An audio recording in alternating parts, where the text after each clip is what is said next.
Antes das palavras, antes das leis, antes da fé como a conhecemos, já existiam marcas. Nem tudo o que foi selado permaneceu fechado, nem tudo o que foi esquecido aceitou ser esquecido. Há símbolos que atravessam o tempo sem pertencer a época alguma. Eles surgem quando algo antigo é lembrado, mesmo contra a vontade. Esta história não fala apenas de morte, fala de limites, entre o que pode ser visto e o que jamais deveria ser nomeado. Padre Kane. O véu é o eco de um chamado que não escolhe lugar, apenas encontra quem escuta.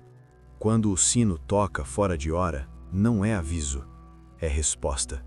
O véu foi tocado, e o que está além despertou. Coloque seu fone e viva o véu. Livro: Padre Kane. O véu. Autor: Cláudio. Agradecimento especial à minha esposa Ana Cláudia, que aturou pacientemente meus rascunhos falados desta história. Capítulo 1. O corpo que não devia existir. A chuva fina escorria pelos prédios antigos do centro de São Paulo, como uma persistência antiga, quase pessoal. Não caía com violência, insistia. Deslizava pelas fachadas enegrecidas pela fuligem, acumulava-se nas marquises trincadas e infiltrava-se nas rachaduras do concreto cansado. As luzes vermelhas e azuis das viaturas refletiam no asfalto molhado, deformadas, como feridas abertas que a cidade aprendera a ignorar. A rua estreita, a poucos quarteirões da Sé, estava parcialmente bloqueada. 3 viaturas da Polícia Militar formavam um corredor improvisado, enquanto um veículo descaracterizado da Polícia Civil ocupava a vaga mais próxima da calçada. 4 policiais militares mantinham o perímetro, 2 junto à fita amarela, atentos aos curiosos que espiavam das janelas.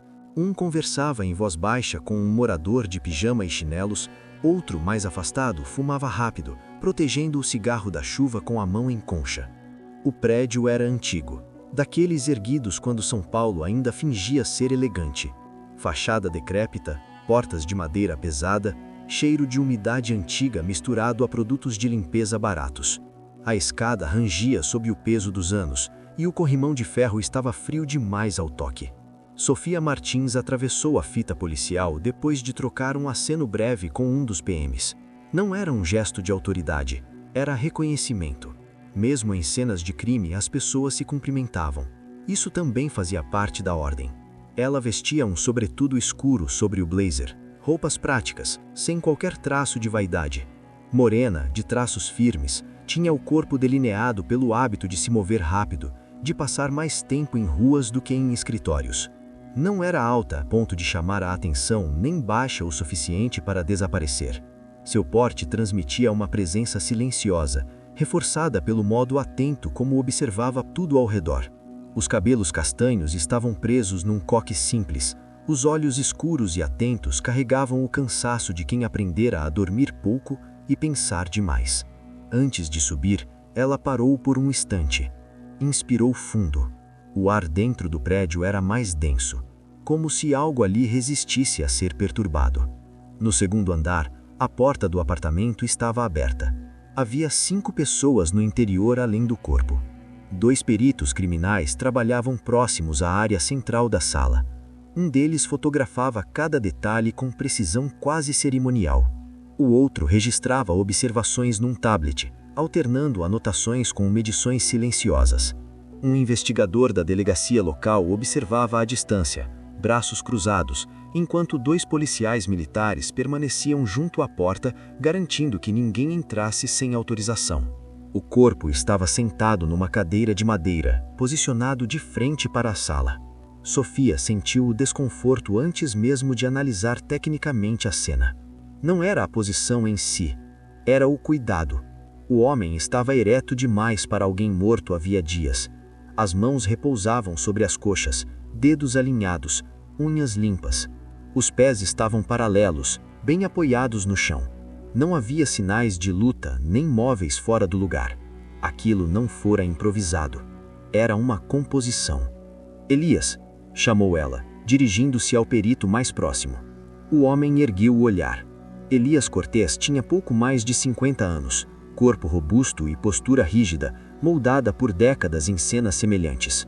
O rosto carregava rugas profundas e um olhar cinza que já perdera o hábito de se surpreender. "Boa noite, detetive Sofia", respondeu ele, com um aceno breve. "Boa noite. Você já tem os dados da vítima?" Elias consultou o tablet. Vítima identificada como Marcos Vieira, 42 anos, brasileiro, solteiro, sem filhos, professor de história. Residia sozinho neste apartamento há aproximadamente 8 anos.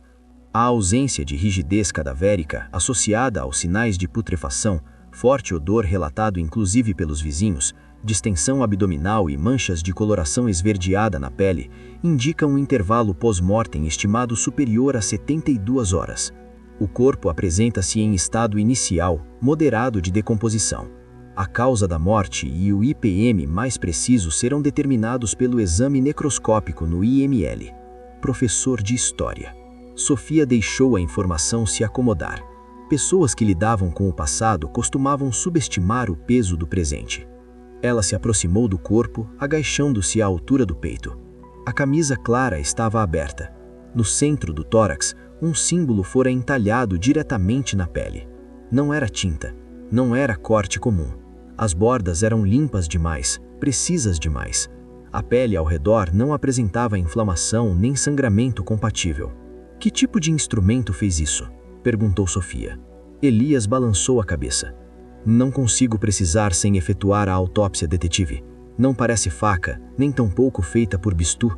Não há rasgo, não há reação tecidual. É como se a pele tivesse cedido. O símbolo era formado por linhas curvas e entrelaçadas, orgânicas, sem simetria ritual conhecida.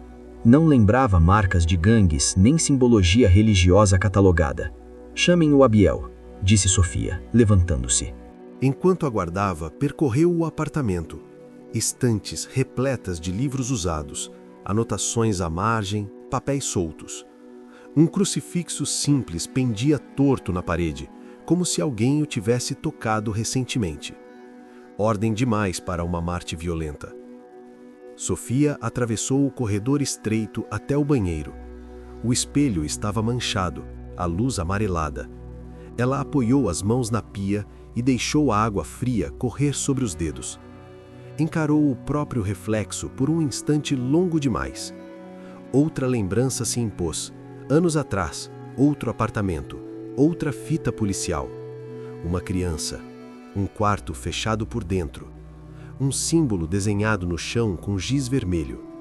O caso fora arquivado em silêncio, como tantos outros que não encontravam lugar nos relatórios. Ela fechou os olhos. Não agora. Quando voltou à sala, Abiel Nunes já estava ali. Tinha 25 anos e parecia deslocado naquele ambiente. Magro, postura levemente curvada, vestia jeans gastos, tênis comuns e uma camisa social amassada. Os cabelos claros estavam sempre desalinhados e os óculos de armação fina escorregavam pelo nariz, obrigando-o a ajustá-los constantemente. Havia nele um ar assumidamente nerd, alguém mais confortável entre livros e referências do que entre cadáveres.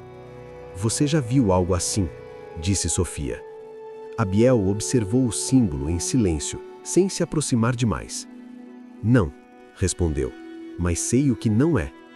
"Então diga." "Não pertence a nenhuma tradição humana conhecida."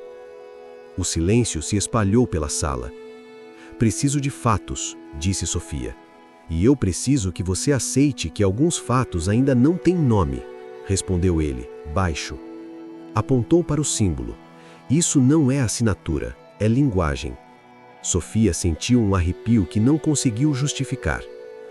Ele estava sozinho? Abiel desviou o olhar para a porta. Não. A lâmpada do teto piscou.